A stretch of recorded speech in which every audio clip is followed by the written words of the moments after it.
Snap.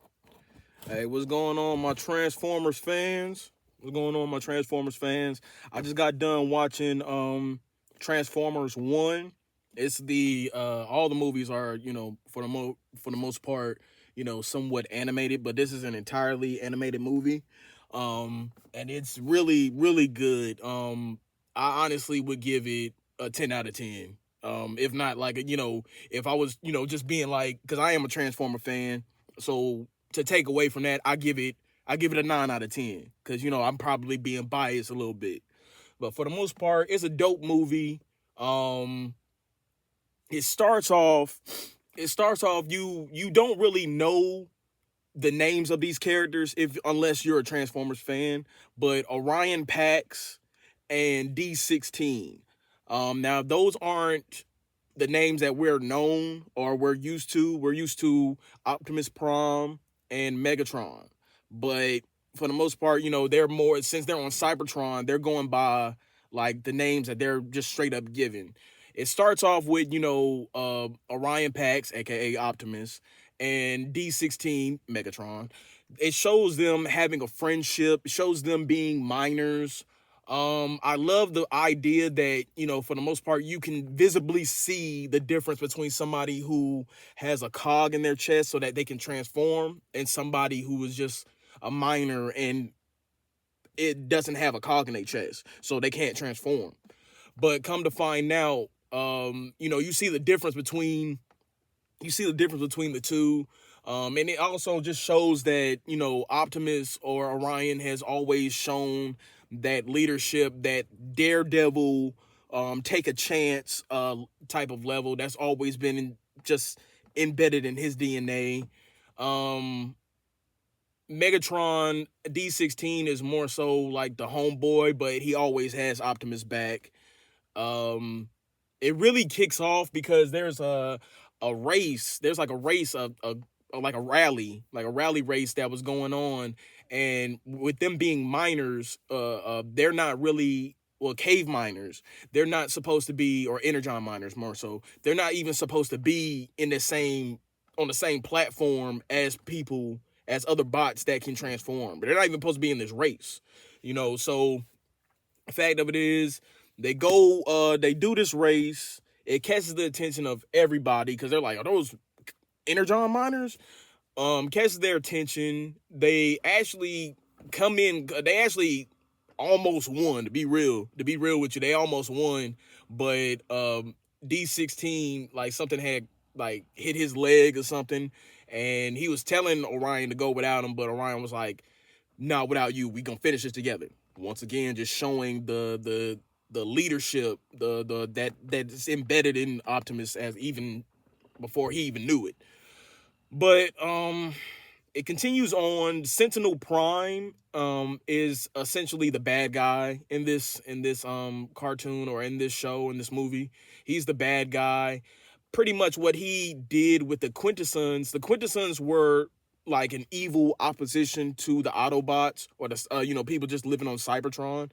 And all the famous primes, like the first primes, they went to go face this fight head on, not knowing it was a double cross, not knowing that they had been betrayed by Sentinel Prime. Sentinel Prime made sure that he did away with the rest of the primes, or at least all but one, because then in the process where um, Orion Pax and D16, after they finish the race, they're greeted by Sentinel Prime. Sentinel Prime is like, "Hey, production down in the mines, the energon miners, it has went up 150% because they were supporting you, they were hype about you. You rallied them up."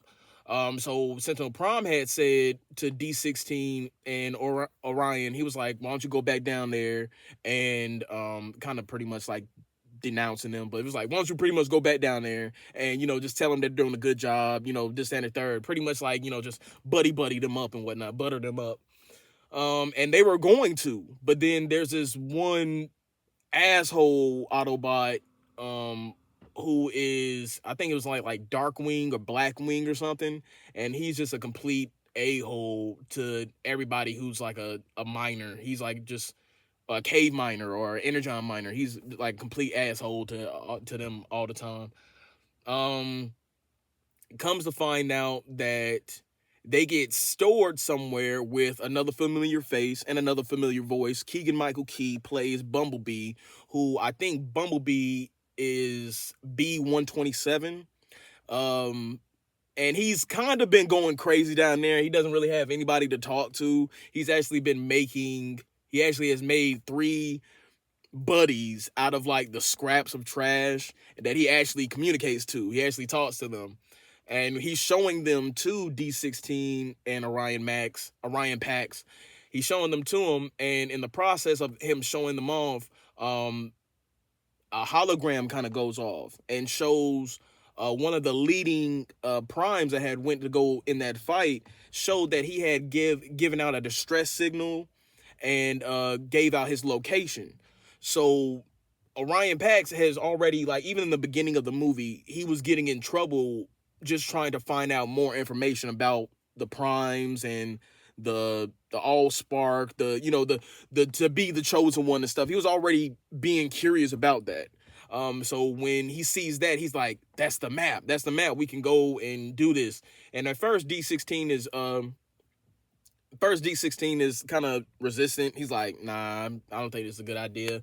But then when Orion brings up, think about how happy Sentinel Prime would be once you bring this to him. And it's like, it just changes everything. D16 is now with the goal, and they're trying to figure out how to get to the surface. They end up meeting another bot that they were actually familiar with because she was in charge of the Energon miners.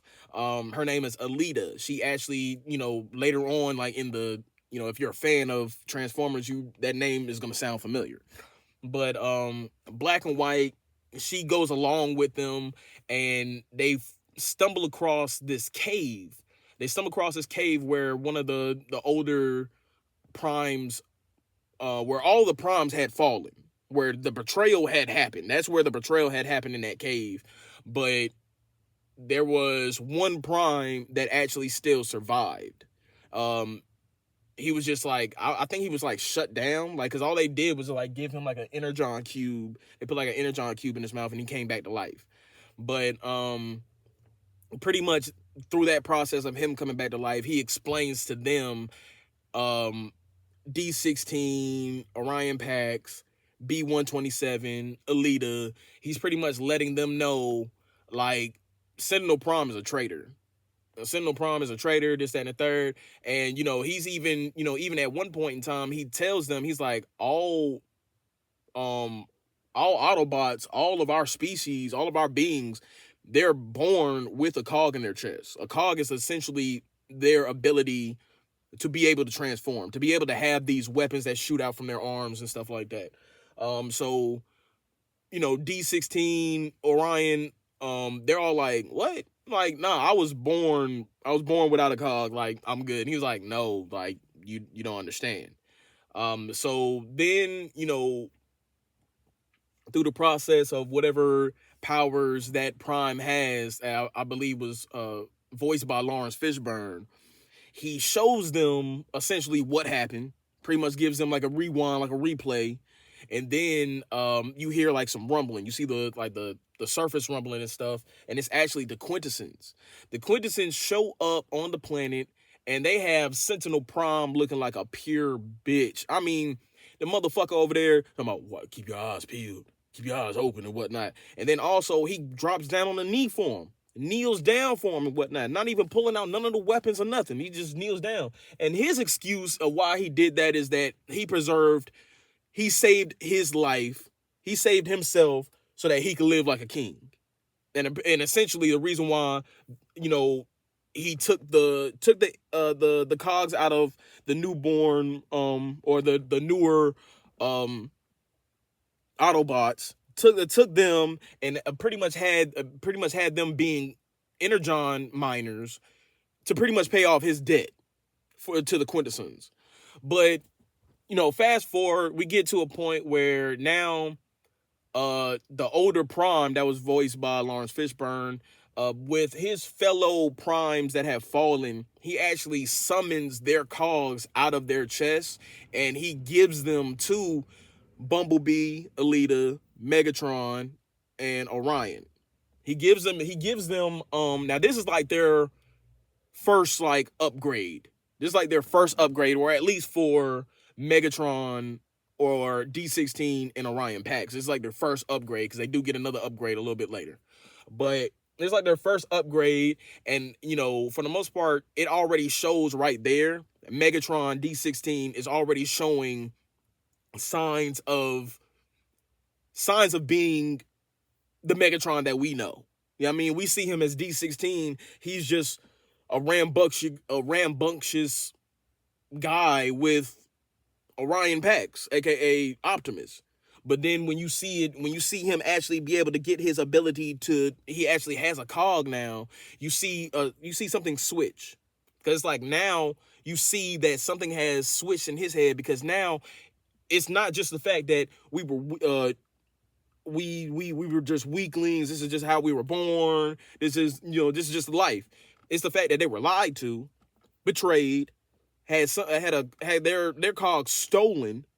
You know what I mean? Like, so it's the idea that you essentially you feel that embedding in excuse me. You feel that embedding in D16's like core. Like he's essentially turned D16 is becoming Megatron. Essentially Megatron. You know what I mean? Like he's essentially becoming the bad guy. Cause they have a point where Orion Pax already had the map on his like little scanner. He already had it there. But now that D16 has, ever since he has a cog now, he's a little bit more confident. He's a little bit more confident, a little bit more, I'll take the lead. I'll do this. And that's essentially what he does. He takes the chip out of Orion Pax's scanner, puts it in his, and Orion is like, hey, man, like, I got it. I do that. Come on, give it back and whatnot. And D16, it has like a slow turn moment. He's like, I said I got it. And it's like, that's when you first fish out that moment where it's like, that's Megatron. And then what I love is that you slowly but surely, his eyes start off as like a bright yellow or like a bright orange, but his eyes slowly start to turn red. Like it's not just immediate. It's not one circumstance that immediately turns them red. It's like it goes from yellowish orange to like then a stronger orange to then like more of an auburn burnt orange color, and then finally red. Like, and it's like it's a very intense moment. It's a very intense moment because after that they come across some of the warriors of the guard, or pretty much they were like the Highland warriors or something. I forget their name, but they were like I guess like under the primes, they would have been the people to get called in right after the primes and whatnot. Like they were like the second platoon. But essentially they run into them. They run into Starscream, Shockwave, Soundwave, amongst a multiple of others. But they've essentially been rebels. They've been hiding out. They've been ducking low, essentially waiting for their time so that they can take over or at least fight back. I love that they definitely included a lot of big names, because there's multiple Transformers, multiple names and whatnot, but some of the big names in the Transformers series and just in the movies, the shows, Starscream, Soundwave, Shockwave, Optimus Prime, Megatron, Alita, Bumblebee. Like I love it. Sentinel Prime. Like I genuinely love it. But you have them meet like the Highland Warriors, which ends up turning into a fight between Starscream and D16, aka Megatron. Now at this time, from what we know, I was raised on Starscream already knowing Megatron. So to have it be something to where like Starscream is talking rough with him, he's talking big stuff with him, he's getting in his face and stuff like that, and then they actually get to a point where they're fighting. It's like, okay, this is a different take. This is a different take, but I'm here for it. So, they ended up fighting. Megatron wins, and then he pretty much calls out to the rest of the Highland Warriors, or the rest of the guards there. He's like, "Follow me, be on my side. We're gonna take over this stuff." And then once again, it's another strike two moment that you see D16 turning into Megatron, because in that moment, um, Megatron D16 was about to kill Starscream.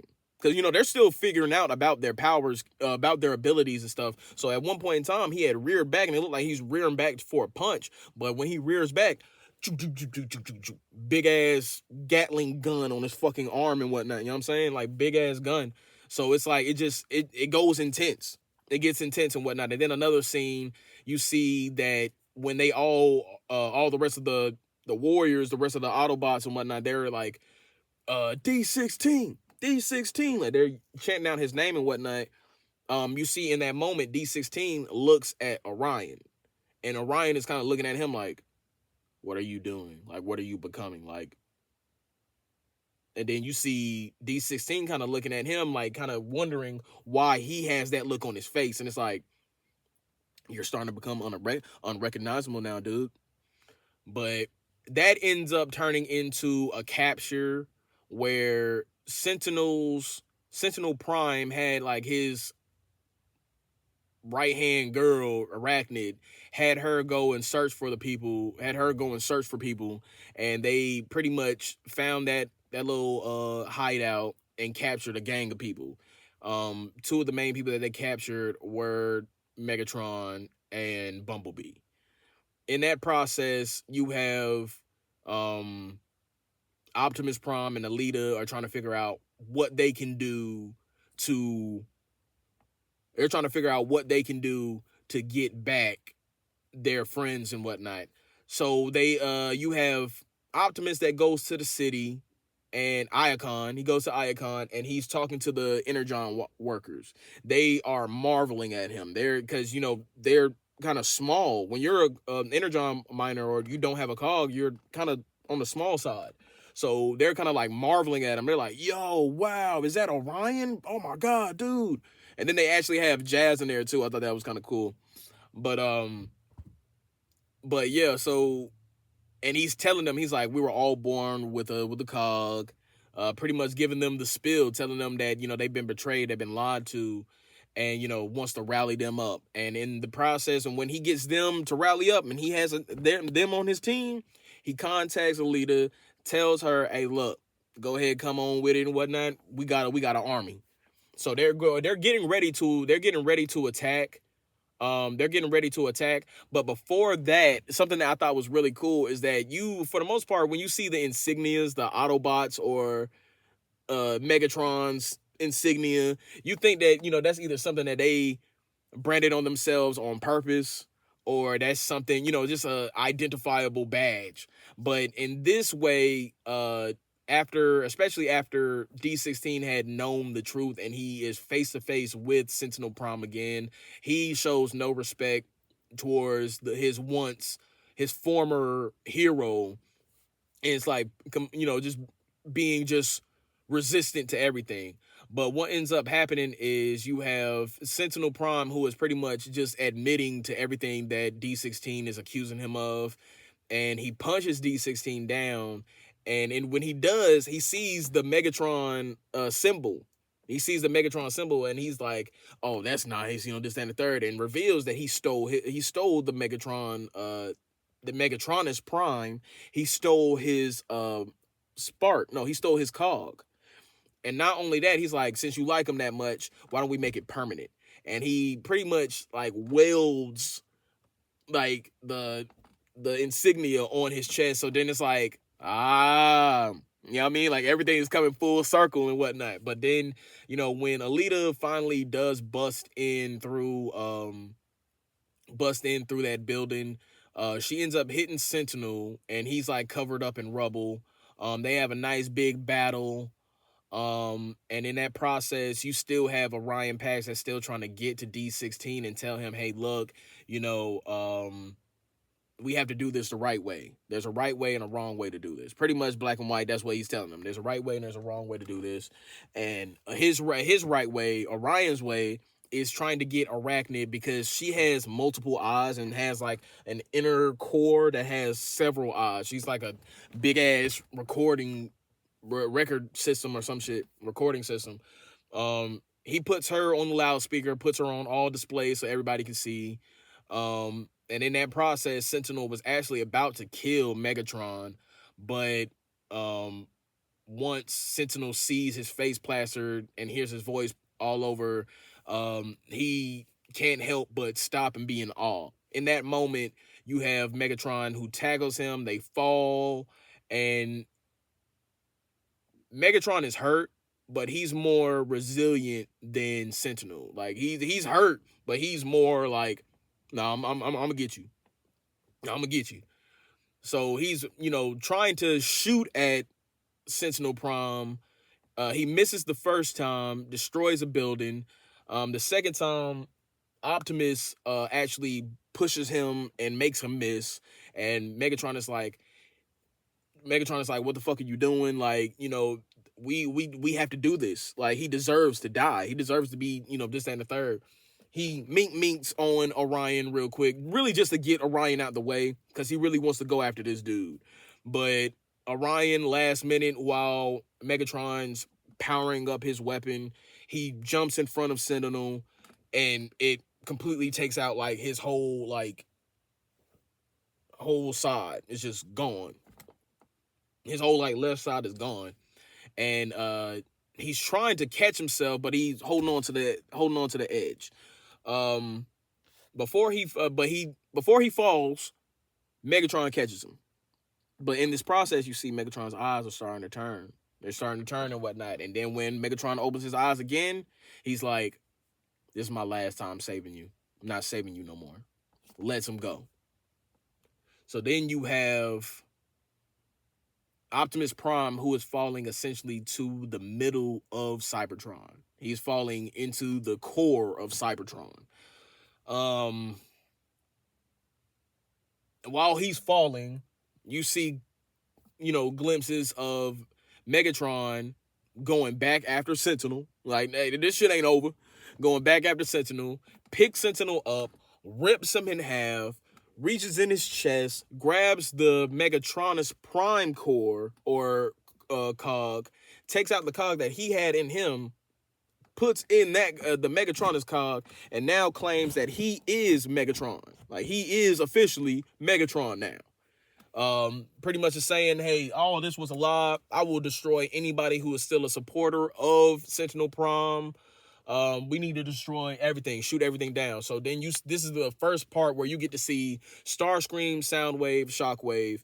I think it's really just Starscream that says it, but then you see Starscream is like, oh, hell, Megatron. You know what I mean? Start shooting off and shit. But then as Optimus Prime is falling, it seems like Cybertron itself is clearing a way for him to get to the I forget what it's called. It's the thing that he was holding like this. It's the thing he was holding like this and whatnot. The leadership, it's something like that and whatnot. But it's essentially a cog, because that's what the fuck Optimus put in his fucking chest. Like, but as Optimus is falling, he reaches this just pool of just energon just flowing. He reaches there and he's met with holograms of the previous primes, and they're telling them the only way that the leadership key or role can be passed down is if Primus itself chooses you or approves of you. And this was essentially Optimus Prime, Orion 6, being chosen. He gets the cog put in his chest. You see whole new upgrade. Boom, boom, boom, boom, boom. Same thing with Megatron too, when he put the new cog in his chest. Boom, boom, boom, boom, boom. Major upgrade. Goes back up, flies back up to the top, And in the process of him doing that, you see Energon like kind of just flowing around and whatnot. And him and Megatron, they have a good fight. They have a good fight in which Optimus Prime, of course, is the victor. And then he bans Megatron from ever coming back to Iacon, and the rest of his followers, bans all of them. Um,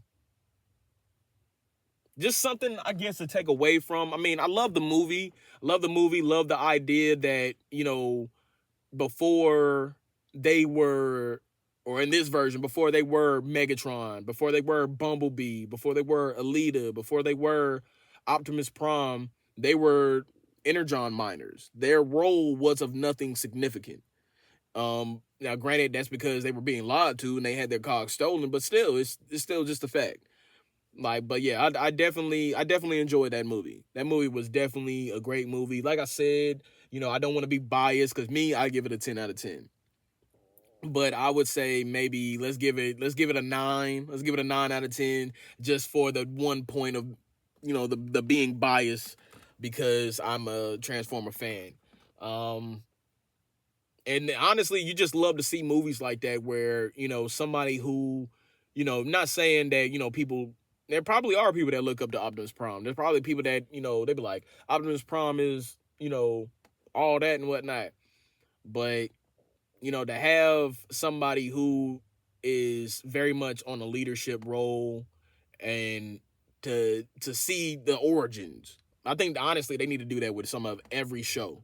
With some of every show, like even if there's a main character in that show, there's always going to be like an older character or some other character or some war or something that went on previously. It's like show that, because that's the part that after people watch this movie or watch that movie, watch this movie or whatever, they're going to be curious about what started it.